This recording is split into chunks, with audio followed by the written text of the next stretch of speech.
요즘 참 시국이 시끄럽습니다. 정말 나라를 위해서 기도해야 할 때인 줄 믿습니다. 기독교인들은 그럼에도 불구하고 늘 정치에 거리 두기를 해야 돼요. 그 이유는 왜냐하면 우리는 좌도 아니고 우도 아니고 주님 편이기 때문입니다. 이번 시국을 통해서 저는 많은 교훈을 배웠고요. 우리가 어떻게 살아야 하는지를 또 깨닫게 됩니다. 성경적인 시각에서 보면 인간의 모든 문제는 죄 때문이라고 얘기를 합니다. 근데 이 죄는 뭐냐? 자기 사랑이에요. 자기애. 그래서 에덴 동산에서 선악과를 따먹은 원인이 사단이 하와에게 자기애를 부추겼어요. 너도 신이 될 수 있어. 그래서 하나님을 떠난다는 건 뭐야? 자신이 의존적인 존재라는 것을 부정하고 자율적인 존재라는 것을 받아들이는 거예요. 이게 뭐예요? 교만인데 바로 자기애가 뭡니까? 자기애가 교만이에요. 그래서 잠언서 16장 18절에 보면은 교만은 패망의 선봉이요 거만한 마음은 넘어짐의 앞잡이니라고 말씀합니다. 교만을 절제하는 방법은 기독교 외에 그 어느 곳에도 없어요. 그래서 정말 예수를 잘 믿지 않으면요 우리는 교만으로 망할 수밖에 없는 것입니다. 인간에게 근원적이고 궁극적인 문제는 자기애입니다. 자기 사랑. 이 자기 사랑은 여러분 자연스럽잖아요. 그럼에도 불구하고 우리 인간의 과제는 뭐냐? 이 자기애에서 빠져나와야 된다는 거예요. 그래야만 인간이 된다는 거예요. 왜요? 이 자기애는 결국은 자기가 신이 되든 경지가 되기까지 거기 갈 때까지는 결코 멈추지를 않아요. 그래서 이 자기애를 절제한다는 게 쉬운 일이 아니에요. 그래서 우리가 이 자기애를 이해하려면요 여러분 1살, 2살, 3살짜리 아이 모습을 떠올리면 됩니다. 아이는 떼쓰고 울고 소리 지릅니다. 그러면 해결해 줘요. 근데 그런 아이도 조금씩 좌절을 경험하면서 이 세상에 나오게 되잖아요. 왜요? 그 속에 빠져 있게 되면요 다른 사람의 고통을 배려하지 못하게 되고 이 인간적인 삶을 살지 못하게 되는 거예요. 사회에 나오지를 못하는 거예요. 근데요 이 어른이 돼서도요 이 자기애가 무너지지 않는다면은 그 사람은 전제군주인 거예요. 왕은요 명령만 하면 다 이루어집니다. 다른 사람의 이야기를 들을 필요가 없는 거예요. 소리만 지르면 되니까 결국은 바보가 되는 거예요. 여기서 나오지 못한 사람들은 절대 누구의 말을 듣지 않는 거예요. 여러분 한번 생각해 보세요. 다른 사람의 위에만 있고 다른 사람이 굽실굽실하는 거예요. 나이도 한 30밖에 안 되는데요. 그냥 살아가 죄인들이 다 찾아와가지고 잘못했습니다. 다시는 안 그러겠습니다. 용서해 주세요. 여러분 매일 이런 소리를 한번 듣고 자라보세요. 죄인들이 와서. 그러면요 자신은 모르는 사이에 높이 올라가게 돼요. 그래서 이 판검사를 하게 되면 권력의지에 눈이 뜨이게 되는데 여러분요 국민의힘만이 아니라 민주당이고 뭐고 다 보면 정치하는 사람들은 판검사 출신이 대부분이란 말이에요. 다른 사람을 처벌하고 다른 사람을 심판하고 판단하는 것이 정치구나. 그래서 자신을 성찰하고 자신을 돌아보는 일을 게을리하게 되는 거예요. 여러분 자기의 최고의 형태는 누구예요? 고대 이집트의 바로 왕입니다. 그래서 한 왕의 묘를 건설하기 위해서 10만 명의 노예가 50년 동안 채찍을 맞으면서 주먹밥만 얻어 먹으면서 무덤을 만드는 거예요. 푸틴은 자기에게 반대하는 사람은 무조건 다 죽입니다. 수십만 명의 목숨을 공산주의 이데올로기로 자기의 안위를 지키기 위한 희생물로 전락시키는 거예요. 자기애라는 건 이렇게 무서운 거예요. 그래서 오늘 본문 말씀 요한복음 16장 9절에 보면은 죄에 대하여 하면 그들이 나를 믿지 아니하는 거다. 예수님을 믿는다는 게 뭡니까? 그분을 믿는다는 거는 그분의 삶의 방식을 따르는 거예요. 예수님의 자기애는 십자가에 못 박아 버려야 된다라고 그렇게 말씀합니다. 그리고 순수 모범을 보이셨어요. 예수님이 우리에게 가르쳐 준 건 뭐예요? 자기 부정입니다. 사람들이 기독교를 싫어하는 이유가 뭐예요? 자기 욕망, 자기 애를 죄라고 얘기하기 때문이에요. 여러분, 기독교인이라도요, 이 자기에서 이 나오지 못하는 사람이 얼마나 많습니까? 그래서 만약에 나오지 못한다면은 내가 정말 예수를 제대로 믿는가 반문해 봐야 되는 거예요. 여러분, 이 땅에서 자기 뜻대로 되는 것이 어디 있어요? 내 뜻대로 되는 것은 거의 없어요. 인간은 좌절을 경험하면서 사람이 되어가는 거예요. 자신의 한계를 인정하고, 그리고 자신은 누군가를 의존해야만 살 수 있는 존재라는 것을 받아들이는 것. 도움을 받아야 되고 보호자가 필요하다는 것을 깨닫는 것이 바로 인간이 되는 길이란 말이에요. 그래서 솔로몬은 나이 40에 이스라엘 왕으로 취임하면서 나는 아이입니다. 출입할 줄을 모릅니다라고 하나님 앞에 고백을 하는 거예요. 우리는요, 항상 모르는 것이 너무 많고 우리는 다 부족해요. 우리만 그런 게 아니라 인류 자체가 그래요. 학문이 아무리 발전했어도 어린아이, 심리학이 아무리 발전했어도 유아적인 단계. 그래서 현대 정신분석학의 거장이라는 그 비온이라는 학자가 뭐라 그랬냐면은, 인간의 이 정신을 연구하는 이 분야는 아직, 그것도 나이가 죽기 몇 년 전에 거의 한 80이 다 돼가서 유학이다. 아는 게 없다. 우리가 인간의 정신에 대해서, 마음에 대해서 뭘 알겠냐 이거예요. 과학이 아무리 발전하고요, 인공위성을 띄워도요, 우주의 한 조각을 이해하지를 못하는 거예요. 그래서 C.S. 루이스는요, 우리가 이해하고 있는 우주는 하나님 손에 들린 호두알 정도밖에 안 된다는 거예요. 그래, 정치, 경제, 사회, 문화, 종교, 하나님의 말씀을 통해서 계시하셨지만 어떻게 우리가 하나님을 다 알아요? 우리 그냥 다 유아기 단계에 있는 거예요. 그래서 여러분 한번 생각해 보세요. 유아는 뭐예요? 유아는 항상 자기 애에 빠져 있어요. 그래서 아이들은 날마다 싸워요. 저기 유아시설에 가보세요. 애들끼리 날마다 싸웁니다. 싸우는 게 뭐예요? 돌멩이 하나 놓고 싸우고 장난감 하나 놓고 싸우잖아요. 여러분요, 국회의원들이 국민의 혈세를 받아놓고 저렇게 싸움박질하는 거예요. 여러분요, 그거 당연한 거예요. 그럴 수밖에 없어요. 다 애들인데. 이 유아들이 자신의 이익과 권력 이지 때문에 얼마나 많은 사람들을 그 역사에서 죽여왔습니까? 그래서 상권을 분립한 거예요. 또 정당제를 만들어서 야당이 있고 여당이 있는 거예요. 그래서 막 서로 싸우고 합니다. 근데 왜 그래요? 폭주하지 못하게 하는 장치를 만드는 거예요. 왜?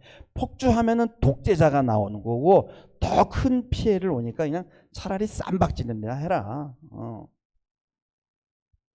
그리고 그런 걸 없애버리면 어떻게 되는 거예요? 상권이 없으면 어떻게 되는 거예요?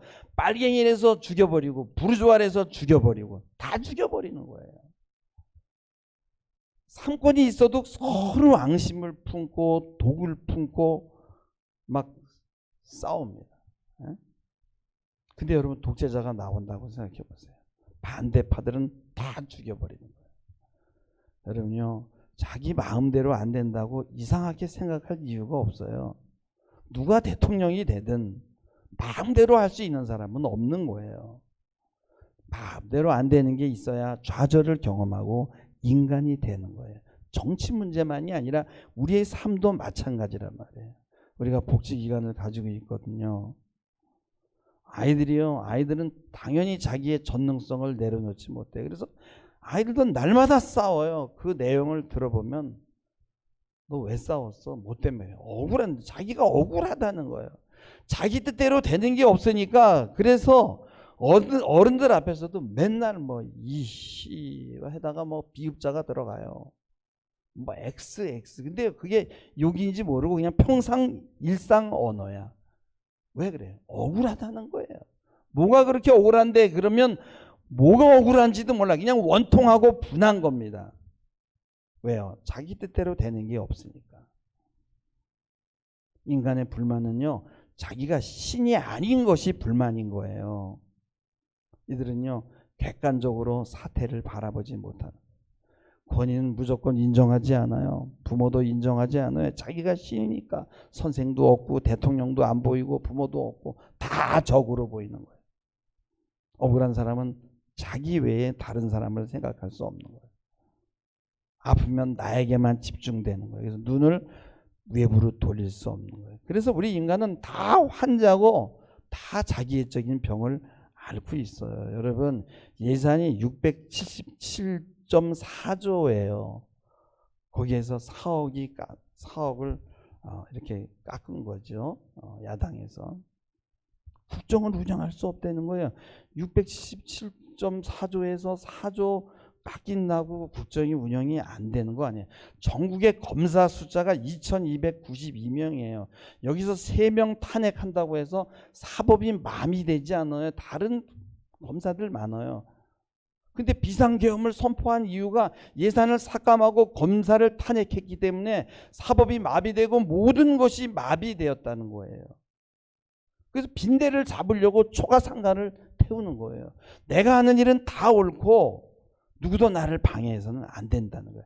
그래서 이번 기회에 마음에 안 드는 사람 싹 잡아들여. 이게 뭐예요? 전능성이에요. 자기애예요. 이게 바로 유아적인 거예요. 여러분, 제가 지금 정치 이야기를 하는 거예요. 누가 대통령이 되든지 마찬가지예요. 예수 믿지 않으면 자기 부인할 수 없고 예수 믿지 않으면 자기애에서 나올 수 없어요. 예수 믿어도 자기애에서 나오지 못하는 사람이 있는데 예수 안 믿으면 더한 거죠. 왜 내가 하는 일을 방해해? 내가 왕인데 왜 내 말을 안 들어? 마음이 상합니다. 그러나 참고 그 견제를 견뎌내야 되는 거예요. 막 그냥 깔짝거리더라도 잘 참고 견뎌내라고 대통령 뽑아준 거거든요. 목결적인 정도로 막 폭거라고 생각하기 전에 나를 훈련하시는구나 하면서 거기서 돌을 닦아야지. 그래야만 훌륭한 지도자가 되는 것이에요. 견디다 보면 국민들이 알아주는 거예요. 완전히 내 손으로 통제되는 것은 없다는 거예요. 그 자리에서 인내하고 자리만 지켜줘도 국민들은 고마운 겁니다. 그게 얼마나 힘든 자리인지 국민들이 왜 모르겠어요. 잘해보려는 것도 좋지만 자리를 지켜주는 것이 중요하단 말이에요. 근데 지금 난리가 났잖아요. 지금 국제적으로 망신입니다. 한국의 위상이요 그냥 갑자기 추락해버렸어요. 여러분, 정말 나라를 위해서 기도하시기 바랍니다. 법을 잘 아는 사람들은 법을 잘 알기 때문에 법을 이용해서 안 되면 되게 하고 되는 것도 안 되게 할 수 있어요. 또 자기가 무슨 잘못이 있으면 버꾸라지처럼 요리조리 잘 빠져나가는 것을 잘 알아요. 이게 다 뭐냐? 똑같아요. 여당이든 야당이든 다 법조인들이니까. 그러나 여러분, 중요한 게 있어요. 야, 이걸로 안 되는 게 없네. 여러분, 이건 위험한 거예요. 여기저기서 대통령을 위해서 기도해 달라고 문자가 날아옵니다. 기도해야죠. 나라를 위해서 기도해야 되죠. 근데 문제가 너무 크게 저질러진 거예요. 그래서 제가 법하는 사람하고 통화를 좀 했어요. 헌법에 보면 그걸 보내주더라고. 국헌 문란은 폭력이나 협박을 사용하여서 국가의 헌법적 질서를 전복하거나 무력화하는 행위라고 기술되어 있더라고요. 보내온 거 보니까. 그리고 제1장 내란죄인데, 제1장 87조가 내란죄인데, 대한민국 영토의 전부 또는 일부에서 국가 권력을 배제하거나 국헌을 문란하게 할 목적으로 폭동을 일으킨 자는 다음 각 호의 구분에 따라 처벌한다. 1. 우리 우두머리는 1조 사형, 무기징역 또는 무기금고에 처한다. 2. 모의에 참여하거나 지휘하거나 그 밖에 중요한 임무에 종사한 자는 사형, 무기 또는 5년 이상의 징역이나 금고에 처한다. 살상, 파괴 또는 약탈 행위를 실행하는 자도 같다. 이게 법이란 말이에요. 피해갈 수가 없는 거예요. 그래서 이제 우리 대통령은 언젠가는 법정에 서야 되는 거예요. 증거가 너무 많은 거예요.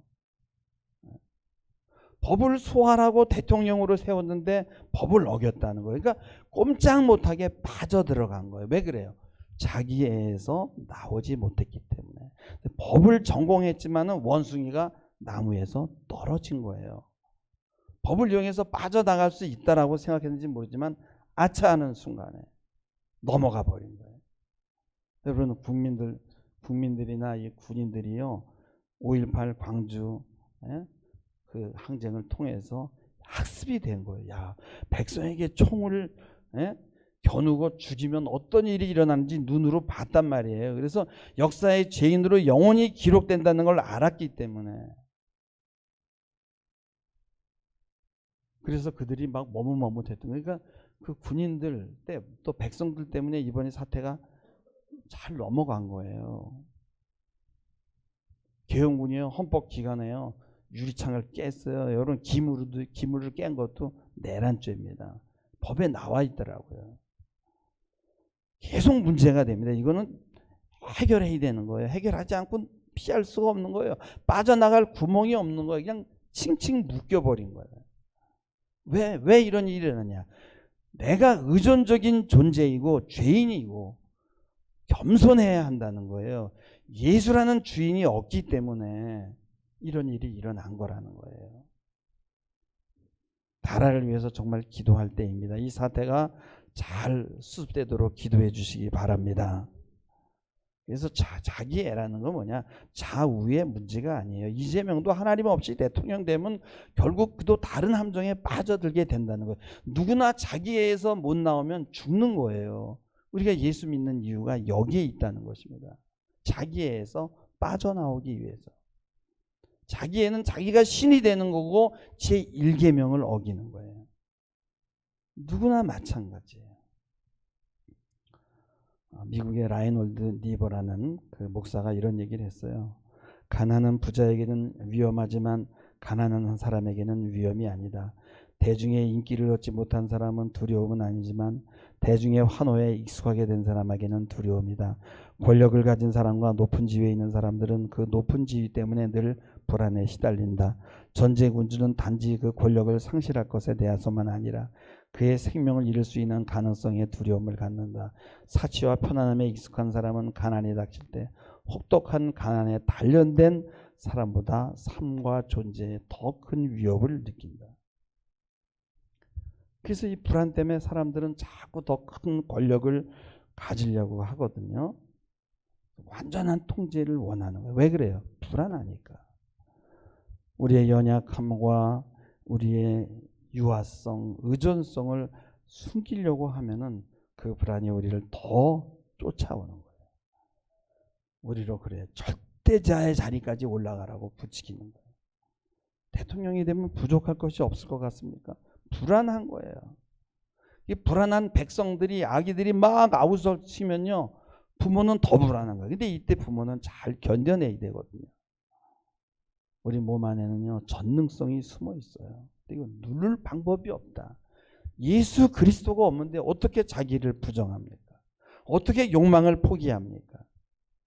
예수 믿는다는 것은 예수의 제자가 되는 것이고 낮아지는 거예요. 낮아진 사람은 더 내려갈 곳이 없으니까 불안이 좀 덜한 거예요. 자기 욕심을 버리는 방법은 한 가지입니다. 연단을 받고 낮아지는 거예요. 낮아지면요 지혜가 와요. 밑에 있는 사람들은요 골목에서 일어나는 일, 광장에서 일어나는 일, 시장에서 일어나는 일들을 다 체험해요. 높은 곳에 있으면요 큰 그림을 보이는데, 그러니까 거대 담론이 보이니까 뭐 지식인이든 정치인이든 다 그래서 이 사상에 빠져드는 거예요. 그러니까 예수가 없으면 뭔가를 붙들어야 되는 거예요. 그래서 좌파는 좌파 이데올로기, 우파는 우파 이데올로기. 예수가 없으니까. 우리 기독교인들도 예외가 아니에요. 우리가 제일 싫어하는 게 성화야. 그러니까 성화하기 싫고 욕망을 붙들어야 되니까 어떻게 돼? 어느 좌우 어느 거를 붙들어야 내 욕망을 채울 수 있을까? 그러니까 예수를 붙드는 게 아니라 이데올로기를 붙드는 거예요. 여러분 다른 사람을 배려하고 사랑하려면요 내가 아프고 힘든 거예요. 그러나 내 욕망을 절제해야 됩니다. 사람이 된다는 건 뭐예요? 다른 사람이 보여야 돼. 다른 사람의 아픔이 공감돼야 되는 거예요. 그래서 여러분 참 바닥에 이렇게 기는 것을요 여러분 창피하게 생각하지 마시기 바랍니다. 여러분 자기 생각대로 다 이루는 사람은 없어요. 공석진이라는 사람이 쓴 시가 이렇게 제 카톡에 왔길래 제가 한번 읽어드릴게요. 산에 사는 이는 산을 닮았다.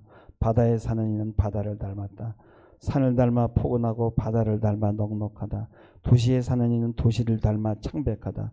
그러므로 자연에 의지해 산다는 것이 얼마나 든든한 일인가. 사람들은 신기하다. 자신이 보는 것을 닮아간다. 산을 보는 사람은 산처럼 높은 이상을 품고, 바다를 보는 사람은 바다처럼 넓은 마음을 갖고, 나무를 보는 사람은 수도사처럼 하늘을 향하고, 들꽃을 보는 사람은 들꽃처럼 수수하게 산다. 큰 바위를 보며 사는 사람은 어느 날 큰 바위 얼굴이 된다.